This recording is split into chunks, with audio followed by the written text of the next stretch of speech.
Unable to wake him up by force, this Birdman starts dancing around his bed, trying to create enough noise to get him to open his eyes on his own. And when he does, the Sandman throws his trademark sand into his eyes and proceeds to rip them out of their sockets. Why would they make that for the children? Oh my God!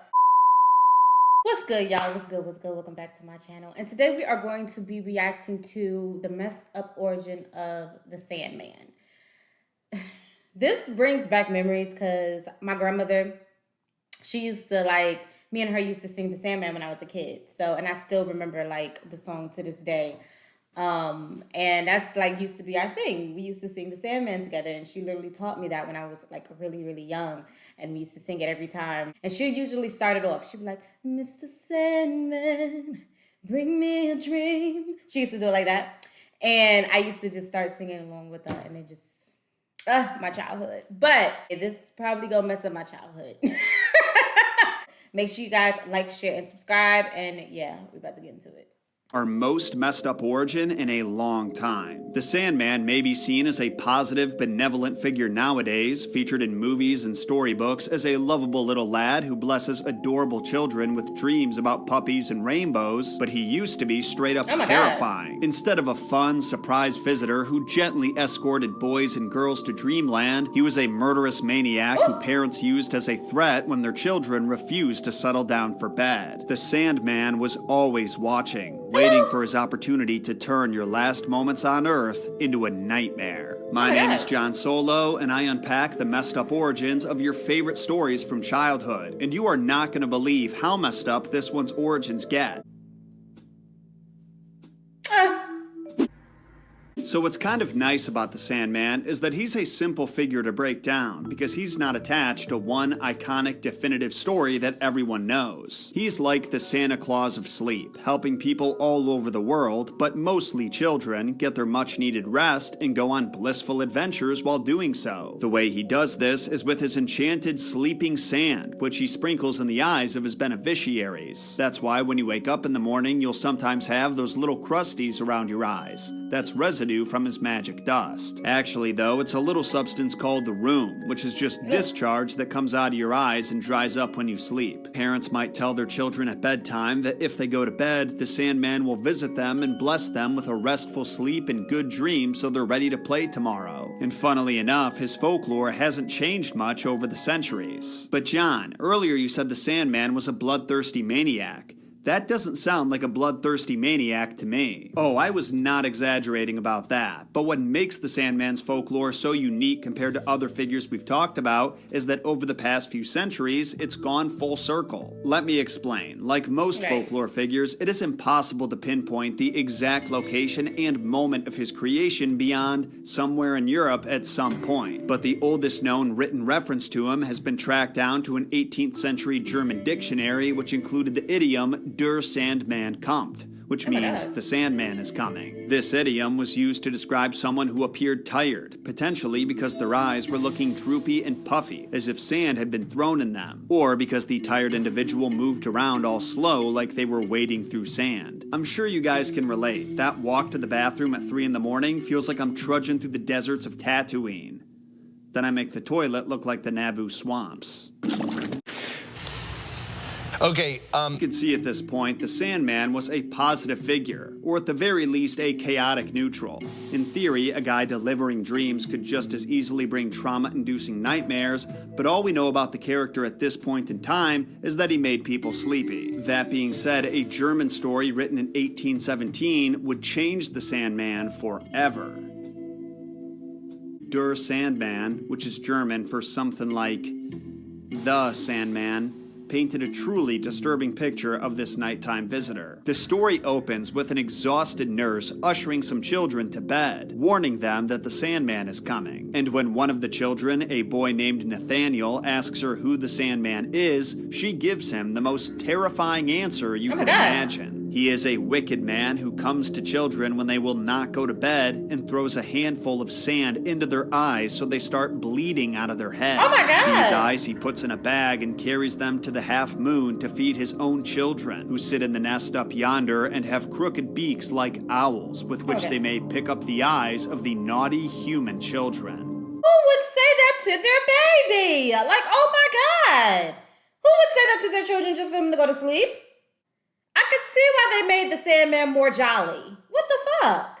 Yeah, not quite as wholesome as the Sandman that you and I grew up with. Now, to be fair, it's hard to say whether Hoffmann's Sandman became the main version that parents in Germany and across Europe told their kids about, or if they stuck with a simpler, less traumatizing Sandman puts you to sleep angle, because that all would have been shared orally. However, there is no doubt this portrayal of the Sandman made a lasting impression on creatives and psychologists alike. The Der Sandman story, which I'm not going to cover in full here, but you can find a complete PDF of in the description below, would go on to be the subject of a Sigmund Freud essay called The Uncanny. Here he discusses the phenomena that haunt the mental health of Hoffmann's main character, like not believing that people are who they claim to be, and, because it's Freud, how it all connects to castration anxiety. Hoffmann's story also resonated with director Paul Barry, who made what might be the creepiest stop-motion short film I've ever seen that depicts the Sandman exactly as Hoffmann describes him. It follows an adorable little lad who looks like he should be starring in a Puffs commercial and not this nightmare fuel as he tries falling asleep but can't shake the feeling that he's in danger. Soon enough, the mysterious, menacing, bird-like Sandman enters his home, slowly makes his way up the tall, dark, and creaky staircase, and creeps into the little boy's room. Unable to wake him up by force,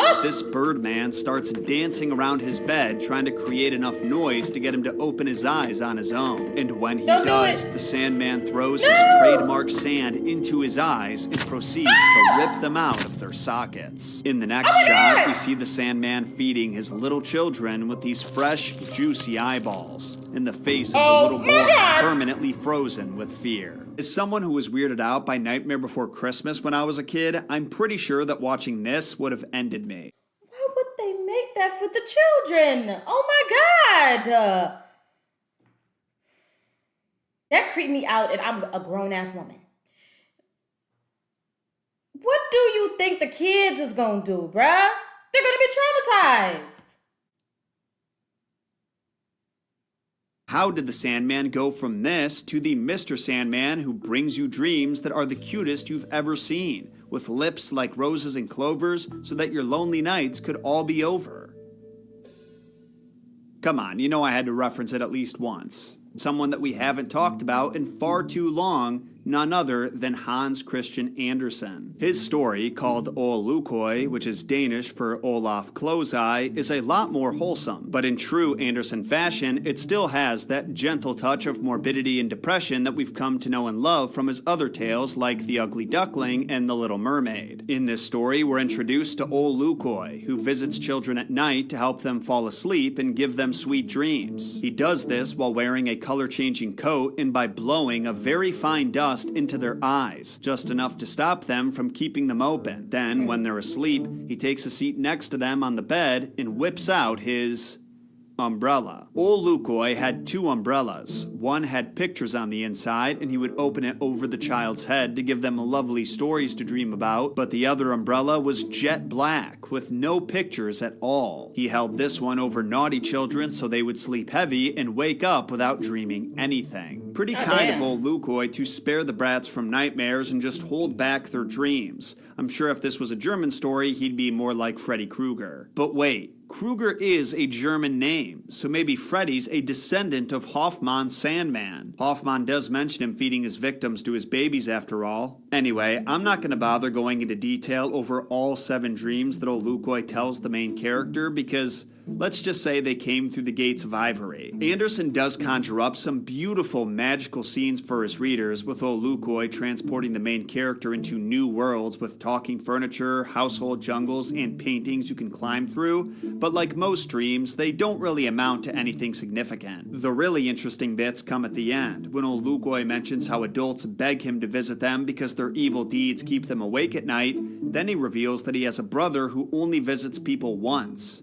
death itself. This isn't meant to be spooky though, quite the opposite actually. Lukoi teaches the main character that death is nothing to fear, but after that lesson concludes, so does the story. The popularity of this story, featuring a friendlier, more wholesome version of the Sandman, is likely what secured his foothold as the definitive Sandman to most humans, evidenced by the surplus of children's books about the character. Just search Sandman children's book on Amazon and you'll see what I'm talking about. Remember to include children's book though, because if you don't, you're going to get an entirely different result that brings us back to the character's morbid roots. This series launched in 1989, and Gaiman does an amazing job using folklore and myth to tell this story about Dream, who's a step above a god. Known as one of the Endless, he not only personifies dreams, he has total control over them, choosing to distribute dreams and nightmares as he sees fit using his magic pouch of sand. This character has a few names, but primarily goes by Dream and Morpheus, after the Greco-Roman god of dreams, who, interestingly enough, doesn't actually have any direct connections to the Sandman from folklore. Both figures had similar jobs, with Morpheus's being a little more specialized in that he delivered prophetic dreams from gods to kings, while other dream spirits called Onoroi delivered dreams to us common folk, but beyond that, there's really no overlap. The Sandman has a little more in common with Morpheus's father Hypnos, the god of sleep, but even then, their tools of the trade are different. The Sandman uses sand to induce sleep,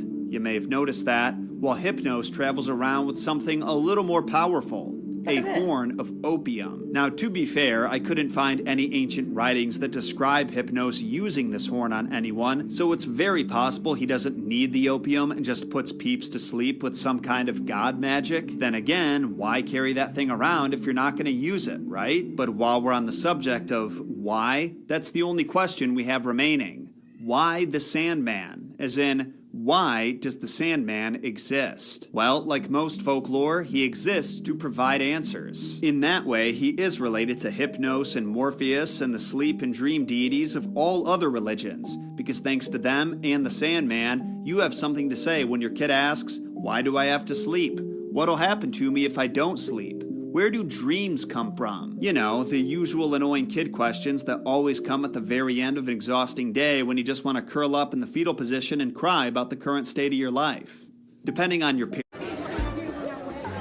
parenting style and mood, you have the option of blowing their minds with stories about Greek gods, comforting them with Anderson's version of the character, or traumatizing them with Hoffman's. Either way, you'll make their view of the world just a little more magical and interesting. A real note, maybe don't tell your 5-year-old that a magic old man is going to rip out their eyes if they can't sleep. I'm not a parent yet, so my advice might not be worth much, but the kid who's told that in the story ends up losing his mind and jumping off something tall. So I feel confident saying that's going to create some problems for you a little ways down the road. I haven't got told the traumatizing version of the Sandman when I was a kid. Thank God. This shit traumatized me now, bitch, and I'm a grown ass woman. Like, I'm scared. I'm scared as hell. Why? But yeah, guys, that was it for this. That was it for this video. Make sure you guys like, share, and subscribe. Have you guys grew up on the Sandman? Let me know in the comments down below. And did you even hear about the terrorizing a version of the Sandman before? If you haven't, me and you both. And if you have, Jesus, I hope it wasn't when you were a kid, okay? But anyway, guys, thank you again so much for coming through. Make sure you guys like, share, and subscribe. And I'll see you guys in the next video. Peace. Kinetics with the fucking plug.